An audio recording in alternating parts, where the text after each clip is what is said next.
तिळाचे लाडू बांधताना की नाही मी एक मस्त अशी आयडिया केली आहे, ती नक्की बघा. तर आपण आज इथे तिळगुळ बनवणार आहोत, म्हणजे तिळाचे लाडू बनवणार आहोत. त्यासाठी इथे मी पाव किलो तीळ घेतले आहेत. आता हे तीळ आपल्याला छान असे भाजून घ्यायचे आहेत.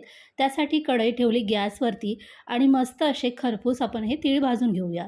आता खरपूस म्हटल्यावरती कसे भाजायचे, तर तिळाचा असा चटचट आवाज आला पाहिजे आणि तीळ हे मस्तपैकी असे उडाले पण पाहिजे.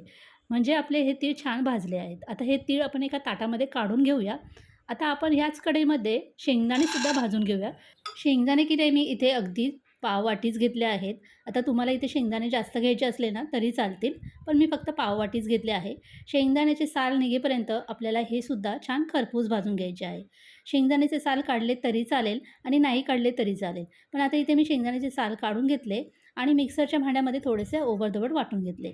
आता आपल्याला लाडूसाठी की नाही पाक करायचा आहे. त्यासाठी मी कढई परत ठेवली आणि त्यामध्ये 1 चमचा तूप घातलं आणि 1 वाटी मी इथे गूळ घेतला आहे. गूळ अगदी मी साधाच घेतला आहे आणि गूळ पटकन मेल्ट व्हावा म्हणून त्यामध्ये थोडं पाणी घातलं आहे आणि गुळाचा पाक करून घ्यायचा आहे. आता गुळाचा पाक होईल तोपर्यंत आपण ताटाला थोडंसं तूप लावून घ्यायचं आणि पाक झाला आहे की नाही पाण्यासाठी एका प्लेटमध्ये पाणी घ्यायचं आणि त्यामध्ये गुळाचा पाक घालून बघायचा.